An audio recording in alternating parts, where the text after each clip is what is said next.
বিদ্যমান যে ছাত্র রাজনীতি রয়েছে, দলীয় যে ছাত্র রাজনীতি রয়েছে, এই দলীয় ছাত্র রাজনীতি আপনাকে কি করেছে?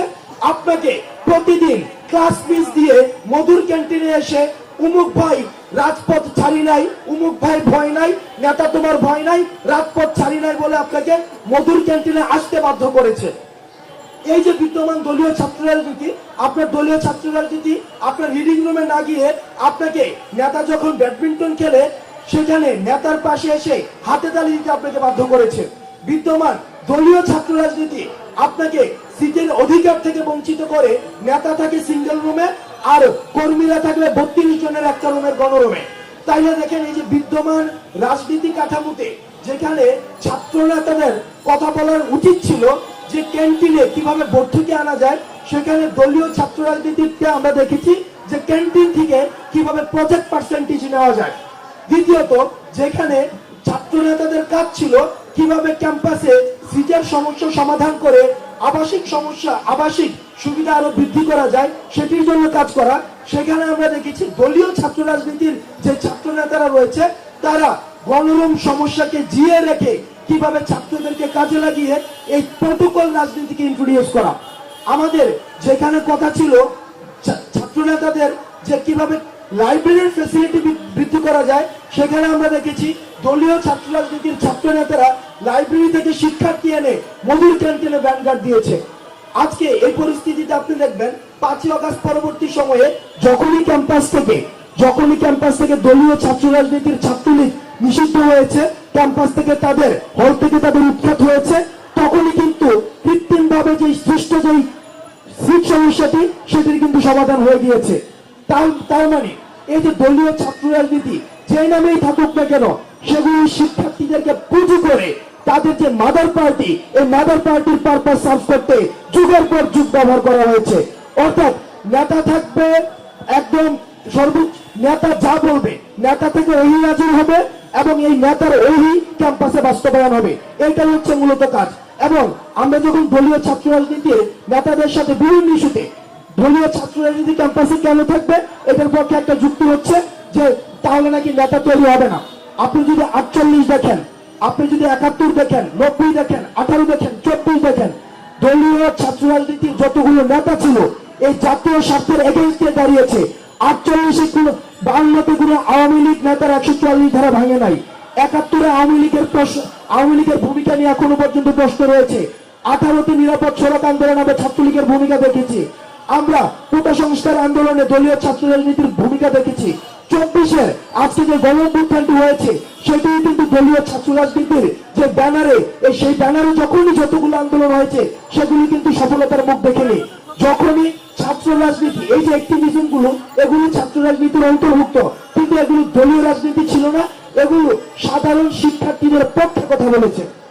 আজকে দেখেন আমাদের এই জায়গায় দলীয় ছাত্র রাজনীতির আরো কিছু প্রবলেম রয়েছে। 1 নম্বর প্রবলেম হচ্ছে রিক্রুটমেন্ট পলিসি।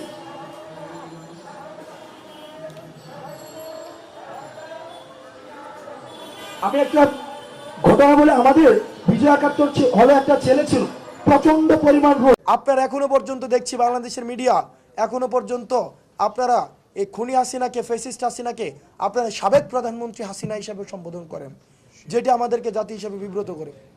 আপনাদেরকে এই যে শব্দের জায়গা থেকে, আপনাদের প্রচারের জায়গা থেকে আপনাদেরকে মিডিয়াকে বলতে হবে পলাতক ফেসিবাদী শেখ হাসিনা। আপনারা বলেন যে মিডিয়াতে যে হাসিনা বিদায় নিয়েছে, হাসিনা কি বিদায় নিয়েছে? হাসিনা পালাতে বাধ্য হয়েছে, হাসিনা পালিয়ে গিয়েছে। সুতরাং এই বিষয়গুলো আপনারা মিডিয়াতে আপনাদের জোরালো বক্তব্য। সে প্রভু স্যারের রুম ভেঙেছিল, আমরা সবাই গণরুমে থাকতাম। প্রভু স্যারের রুম যখন ভাঙলো একটা ছাত্রলীগের একটা প্রোগ্রামের কারণে, সেই দিন তার পত্রিকায় ছবি আসছে যে প্রভু স্যারের রুম ভাঙা হয়েছে। সেই দিন সে গণরুম থেকে তার সিঙ্গেল রুমে প্রমোশন হলো। আপনি যদি দেখেন বিদ্যমান যে দলীয় ছাত্র রাজনীতি রয়েছে, বিদ্যমান দলীয় ছাত্র রাজনীতির রিক্রুটমেন্ট পলিসিটা কি, সেখানে কিভাবে নেতা নির্বাচন করা হয়, সেখানে নেতা নির্বাচন করা হয় সেটা হচ্ছে মাদার পার্টি সিগনেচার করা প্যাডের মধ্যে নেতা নির্বাচন করা হয়। আপনার যখন প্রমোশনের জন্য, বড় পোস্টের জন্য আপনি মাদার পার্টির মুখামুখি হবেন, তখন মাদার পার্টির এজেন্ডা ছাড়া আপনি ক্যাম্পাসে কখনোই ছাত্রদের জন্য নিরপেক্ষভাবে কাজ করতে পারবেন না। আপনি যদি সিটের ইস্যুটি দেখেন তাহলে আপনি দেখবেন আমরা দলীয় ছাত্র রাজনীতি সহ বিশ্ববিদ্যালয়ে দেখেছি, দলীয় রাজনীতি ছাড়া বিশ্ববিদ্যালয় দেখেছি, যেখানে দলীয় ছাত্র রাজনীতি নেই, যেমন খুলনা বিশ্ববিদ্যালয়, সেখানে কিন্তু সিট সংকট নেই। আমরা বুয়েটে দেখেন বর্তমানে দলীয় ছাত্র রাজনীতি নেই।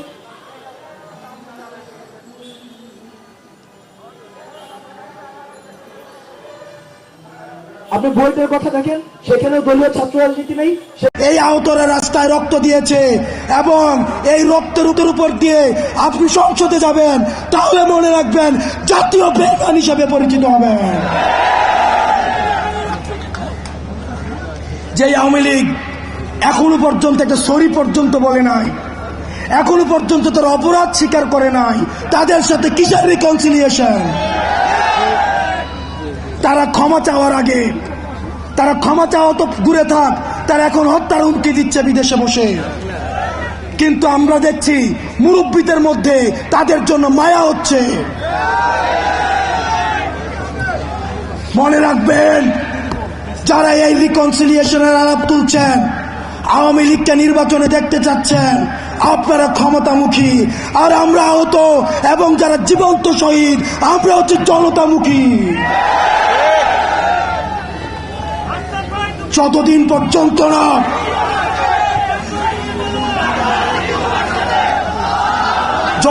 পর্যন্ত না আওয়ামী লীগের বিচার নিশ্চিত হবে, ততদিন পর্যন্ত আগে বিচারের প্রশ্ন।